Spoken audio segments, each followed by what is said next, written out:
भारत और पाकिस्तान के रिश्तों की जब भी बात की जाती है तो एक वर्ड सामने आता है, कॉम्प्लिकेटेड रिलेशनशिप।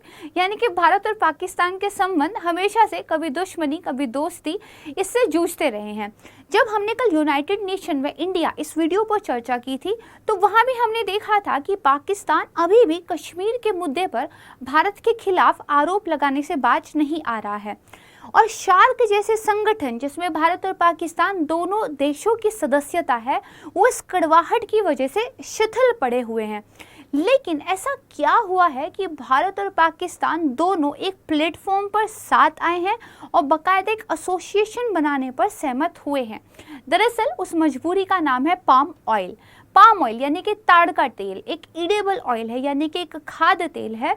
और जिस तरह भारत की इंपोर्ट पर बहुत ज़्यादा निर्भरता है क्रूड ऑयल को लेकर, उसी तरीके से ईडेबल ऑयल्स को लेकर उसमें भी पाम ऑयल की अगर बात करें तो भारत इंपोर्ट पर बहुत ज़्यादा निर्भर करता है। दरअसल भारत खाद्य तेलों का एक बड़ा उत्पादक और एक बड़ा आयातक देश है। हमारे यहाँ इतना ज़्यादा तेल कंज्यूम होता है कि हम उगाते भी बहुत ज़्यादा हैं और हम मंगाते भी बहुत ज़्यादा हैं। पाकिस्तान भी हमारी तरह ईडेबल ऑयल्स के इंपोर्ट पर निर्भर है। इसी तरह हमारे बाकी पड़ोसी देश जैसे कि श्रीलंका और नेपाल की भी यही स्थिति है। इसीलिए इन देशों ने ये साथ आने का निर्णय लिया है कि हम साथ आएंगे, एक एसोसिएशन बनाएंगे और पाम ऑयल के लिए अपने अपने हितों को लेकर साथ मिलकर काम करेंगे। तो पाम ऑयल को लेकर भारत ने पाकिस्तान और कुछ अन्य देशों के साथ मिलकर एक एसोसिएशन का गठन किया है और यही वो मजबूरी है जिसकी वजह से भारत और पाकिस्तान साथ आए हैं। आइए आज का वीडियो जिसमें हम भारत के पाम ऑयल के मामले में क्या स्थिति है, हम कहां से कितना आयात करते हैं, पाम ऑयल कहां पर ज़्यादा उगता है, किस तरह की इस साल में पाम ऑयल को लेकर एक ऊपर नीचे वाली जो है आप कह सकते हैं स्थिति रही है, इन सारी चीज़ों पर चर्चा करेंगे। वीडियो काफ़ी इन्फॉर्मेटिव होने वाला है। पाम ऑयल से संबंधित बहुत सारे कॉन्सेप्ट्स आपकी क्लियर होने वाली, इसलिए इसको पूरा देखिएगा। नमस्कार दोस्तों, मैं प्राची संस्कृति IAS यूट्यूब चैनल पर आप सभी का बेहद स्वागत करती हूँ। अगर आप हमारे चैनल पर नए हैं तो प्लीज़ हमारे चैनल को सब्सक्राइब कीजिएगा। अगर आपको वीडियोज़ अच्छे लग रहे हैं तो इनको लाइक कीजिए, शेयर कीजिए और अपना फीडबैक आप हमें कमेंट सेक्शन में बता सकते हैं। आइए हमेशा की तरह शुरुआत करते हैं न्यूज़पेपर के साथ कि आखिर समाचारों में क्या है। तो देखिए, palm oil alliance formed by 5 south Asian countries, यानी कि जो हमारी दक्षिण एशिया के 5 राष्ट्र हैं उन्होंने मिलकर पाम ऑयल को लेकर एक एसोसिएशन का जो है निर्माण किया है। यहाँ पर देखिए, अगर हम बात करें कि पाम ऑयल क्यों महत्वपूर्ण है तो थोड़ा सा आप डाटा देखिए कि जो एशिया है वो दरअसल जो ग्लोबल पाम ऑयल कंजप्शन होती है, यानी कि वैश्विक रूप से जो इस ताड़ के तेल का उपभोग हो रहा है उसका 40% उपभोग सिर्फ एशिया में ही हो रहा है। जबकि यूरोप की बात करें तो यूरोप केवल 12% जो है पाम ऑयल उपभोग का अपने पास रखता है। और यहाँ पे भी जो पूरे विश्व को पाम ऑयल का एक्सपोर्ट करने वाली कंट्रीज़ हैं उसमें 2 सबसे आगे हैं, एक है इंडोनेशिया और दूसरी है मलेशिया। अगर हम बात करें इंडिया की तो इंडिया जो है पाम ऑयल का लार्जेस्ट इंपोर्टर है एशिया की। अगर हम बात करें 15% जो है ग्लोबल इंपोर्ट का भारत अपने पास रखता है, जिसके बाद चाइना की बारी आती है, फिर पाकिस्तान की बारी आती है, तब बांग्लादेश की बारी आती है। इस डेटा से एक बात तो क्लियर होती है, पूरे वर्ल्ड की बात करें तो एशिया जो है तेल को लेकर इंपोर्ट पर काफ़ी निर्भर है, कंजप्शन बहुत ज़्यादा एशिया में होती है। एशिया में भी अगर बात करें तो भारत, चीन और पाकिस्तान ये तीनों ही कंट्रीज इंपोर्ट पर बहुत ज़्यादा निर्भर हैं अपने यहाँ खाद्य तेलों की आपूर्ति को लेकर। और अगर इंपोर्ट की भी बात करें तो 2 कंट्रीज पर निर्भरता सबसे ज़्यादा है, एक है इंडोनेशिया, दूसरी है मलेशिया। तो इसी संदर्भ में देखिए साउथ एशिया की 5 कंट्रीज, क्या क्या उनके नाम है? 2 तो आपको याद हो ही गए हैं, भारत, पाकिस्तान, दूसरी है श्रीलंका, बांग्लादेश और नेपाल। ठीक है, इन कंट्रीज ने एक एसोसिएशन जो है बनाया है। अब यहाँ पर एक बात और समझिएगा, देखिए हर देश में ट्रेड को लेकर एसोसिएशंस होती हैं, तो भारत में भी ऑयल को लेकर जो एसोसिएशन है, बाकी की 4 कंट्रीज में भी जो इस पर्टिकुलर सब्जेक्ट से रिलेटेड एसोसिएशंस हैं उन्होंने आपस में मिलकर जो है एक फाइनली एसोसिएशन बनाई है। नाम क्या है? Asian palm oil alliance, right. इसको ध्यान रखिएगा। 21 सितंबर को आगरा में जो ग्लोबल शिखर सम्मेलन था उसमें बेसिकली इसका जो है गठन हुआ है। यहाँ पे देखिए ये जो तेल उद्योग संघ है हर 5 देश के, वो एक साथ आए हैं।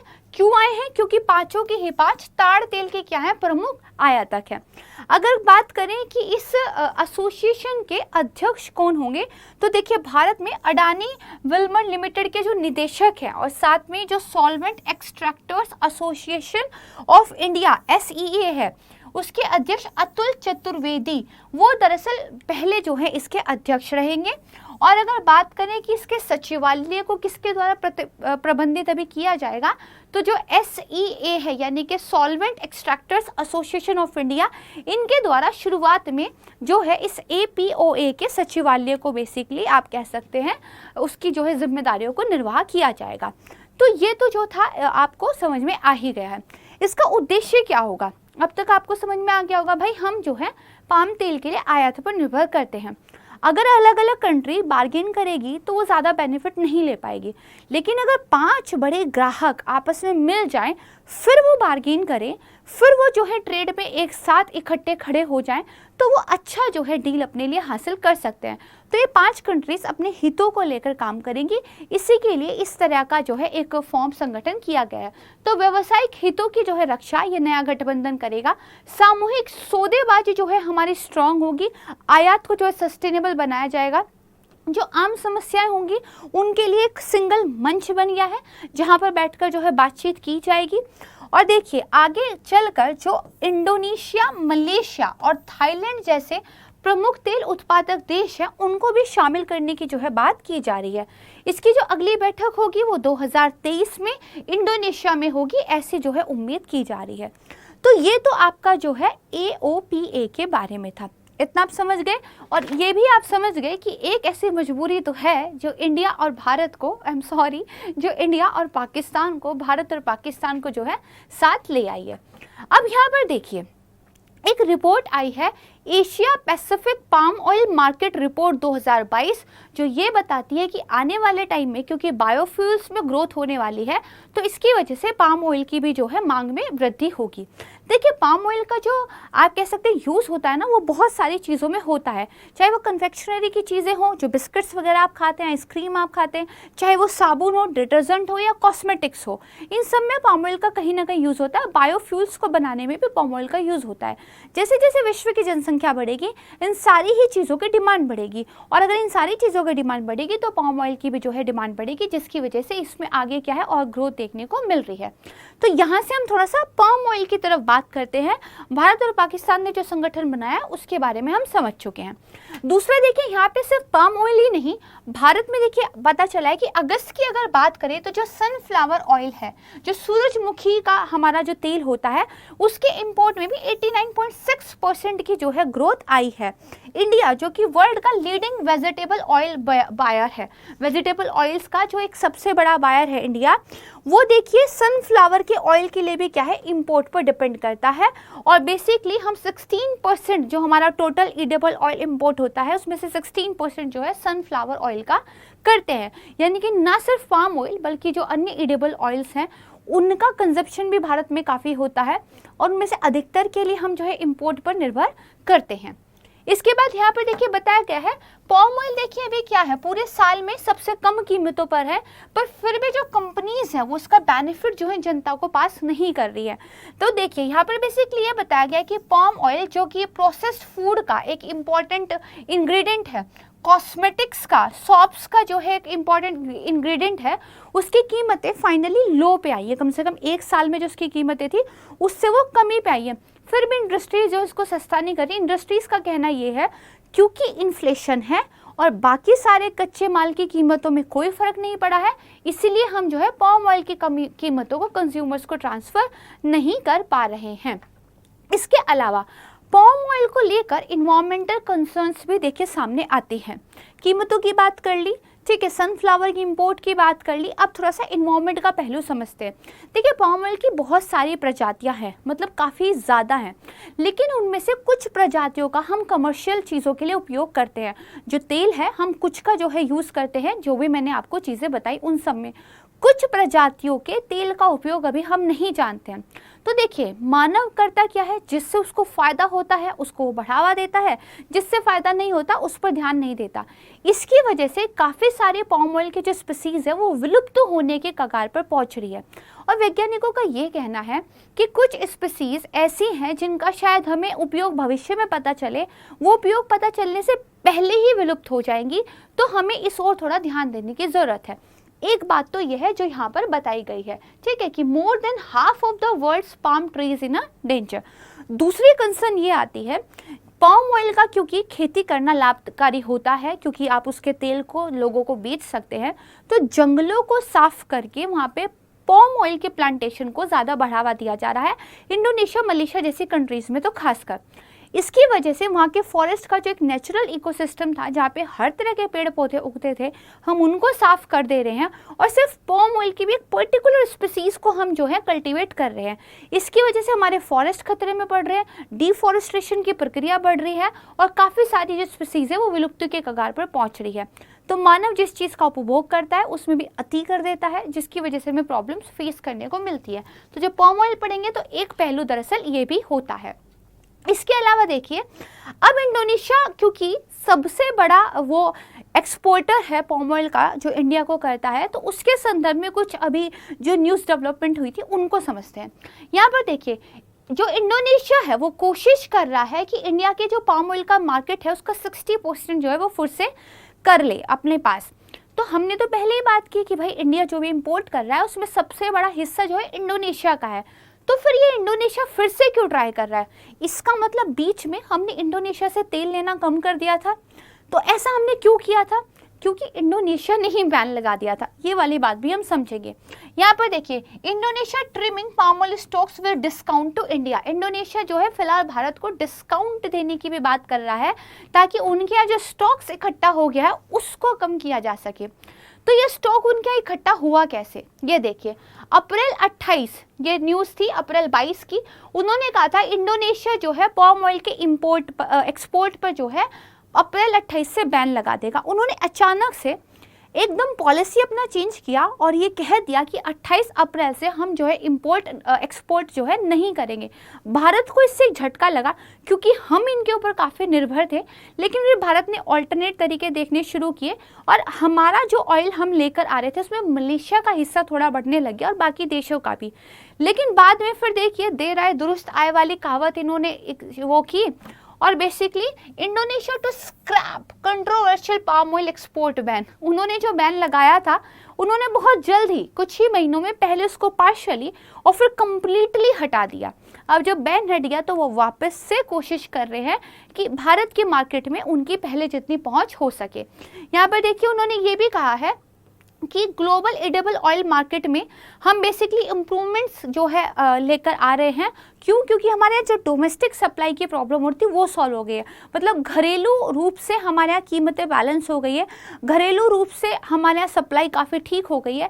तो अब हम फिर से क्या है वर्ल्ड मार्केट में उतर रहे हैं, ऐसा उनकी तरफ से कहा गया। तो वहाँ से देखिए, भारत को ये आश्वासन भी दिया गया है कि हमारे यहाँ जो एक पॉलिसी फ्लक्चुएशन दिखाई दे रहा था, कभी बैन लगा दिया, कभी पार्शियली हटा दिया, फिर कंप्लीट हटा दिया, अब फिर से हम ट्राई कर रहे हैं इंडिया को एक्सपोर्ट करने का, ये फिर से देखने को नहीं मिलेगा।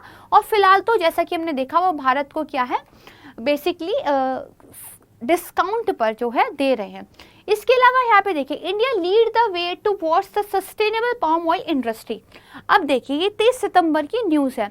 भारत को क्योंकि पता है कि हम आयात पे ज़्यादा निर्भर करते हैं और ये भी पता है कि हमारी जनसंख्या तेल पर काफ़ी ज़्यादा जो है निर्भर है, क्योंकि हम कंजप्शन काफ़ी करते हैं।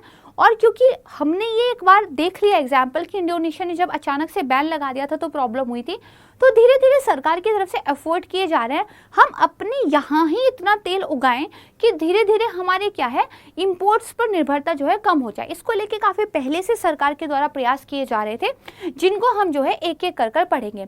यहाँ पर दरअसल गवर्नमेंट चाह रही है कि इंक्रीज किया जाए डोमेस्टिक प्रोडक्शन में, ताकि जो है पाम ऑयल में भी हम आत्मनिर्भर भारत की ओर बढ़े, सेल्फ रिलायंस की ओर जो है हम बढ़ जाए।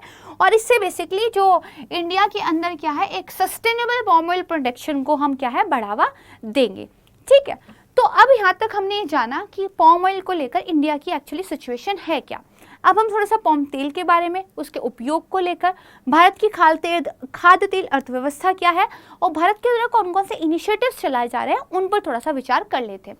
देखिए, पाम तेल विश्व का सबसे अधिक खपत वाला क्या है? वनस्पति तेल है, वेजिटेबल ऑयल है। इसका उपयोग डिटर्जेंट में, प्लास्टिक में, कॉस्मेटिक्स में, बायोफ्यूल में, खाने पीने की चीज़ों में बड़े पैमाने पर किया जाता है। अगर कॉमोडिटी के शीर्ष उपभोक्ताओं की बात करें तो भारत, चीन और यूरोपीय संघ इसमें जो है आता है। इतना आप थोड़ा सा ध्यान रखिएगा। यहाँ पर वो सारी चीज़ें बताई गई है जहाँ पर जो है पाम ऑयल का यूज़ होता है, चाहे वो सोप हो, पेस्ट्रीज हो, आपके बर्गर, पिज़्ज़ा, बिस्किट्स बनते हो, चिप्स वगैरह हो, है ना, आपकी कुकीज़ वगैरह हो, फास्ट फूड हो, ठीक है, कुछ आपके सूप्स वगैरह हो, डेयरी के कुछ प्रोडक्ट्स हो, ठीक है। यहाँ अगर आप देखेंगे तो डिटर्जेंट, बायोफ्यूल हो, एनिमल फीड हो, आइसक्रीम, कॉफ़ी वाइटनर्स वगैरह, काफ़ी सारी चीज़ें ऐसी हैं जहाँ पर पाम ऑयल का जो है यूज़ होता है, राइट। अब बात करते हैं भारत में जो पाम ऑयल का इंपोर्ट है उसको लेकर क्या स्थिति है। तो एशिया का सबसे बड़ा तेल आयातक जो है पाम ऑयल का भारत है। हम हर साल 13 से 14 मिलियन टन जो है पाम तेल का आयात करते हैं, यानी कि हम 130 से लेकर 140 लाख के लगभग जो है पाम ऑयल का आयात करते हैं। इतने में से जो 80 लाख टन है वो हम केवल इंडोनेशिया और मलेशिया से मंगाते हैं। इसके अलावा हम सोयाबीन का तेल, सूरजमुखी का तेल भी मंगाते हैं, जैसा कि मैंने आपको बताया कि उसमें 89% समथिंग की ग्रोथ हमें देखने को मिली है। कहाँ कहाँ से? तो जैसे अर्जेंटीना से, ब्राज़ील, यूक्रेन और रूस से। लेकिन क्योंकि हाल ही में यूक्रेन और रूस में एक सप्लाई कॉन्स्टेंट हमें देखने को मिल रहा है वॉर की वजह से, तो हमें थोड़े ऑल्टरनेट रास्ते देखने पड़ रहे हैं और इस वजह से भी सरकार चाह रही है कि सेल्फ रिलायंस जो है इस वाले सेक्टर में हमारा हो जाए। वैश्विक आयात में अगर भारत की हिस्सेदारी की बात करें तो 15% है। अन्य शीर्ष आयातक कौन कौन से हैं? तो चीन, पाकिस्तान और बांग्लादेश है, जिसमें से पाकिस्तान, बांग्लादेश, श्रीलंका, नेपाल के साथ मिलकर तो हमने एसोसिएशन बनाया है। भारत में और कौन कौन से तेल इस्तेमाल होते हैं? तो देखिए, भारत में 9 तरह के वार्षिक तिलहन फसलें जो है उग सकती है। इस चीज़ के लिए हमारा क्लाइमेट अनुकूल है। 9 में से 7 जो हमारे ईडेबल ऑयल हैं, जैसे मूंगफली, रेपसीड, सरसों, सोयाबीन, सूरजमुखी, तिल, कुसुम और नाइजर। 2 हमारे जो है नॉन ईडेबल ऑयल्स हैं, अरंडी और अरसी का तेल। देश में लगभग 27 मिलियन हेक्टेयर जो है तिलहन की खेती की जाती है और इसमें से अधिकतर सीमांत भूमि पर की जाती है, यानी कि जो छोटे छोटे किसान हैं, जो छोटे छोटे लैंड्स पर खेती करते हैं, वहां पर होता है, राइट। तो इतना आप समझे कि भारत के लिए महत्वपूर्ण है। अब बात करते हैं खाद्य तेल अर्थव्यवस्था की, क्या कुछ भारत की तरफ से हो रहा है।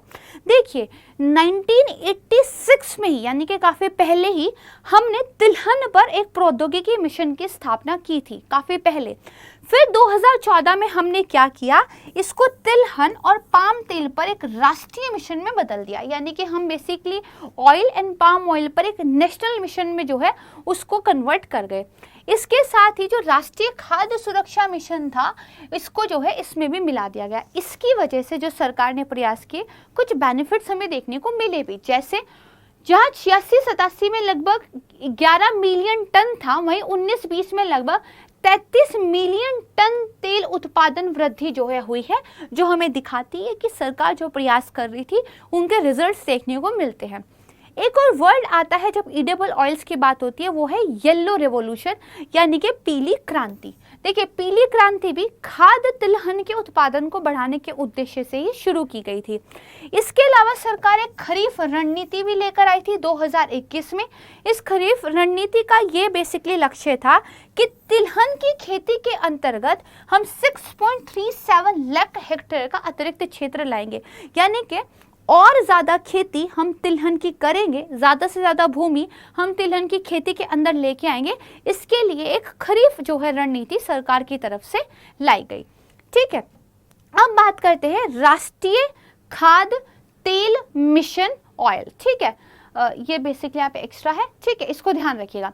तो खाद्य तेल में आत्मनिर्भरता के लिए राष्ट्रीय खाद्य तेल मिशन ऑयल पाम, ठीक है, यानी कि आपका जो है national edible oil mission oil palm नामक योजना सरकार लेकर आई।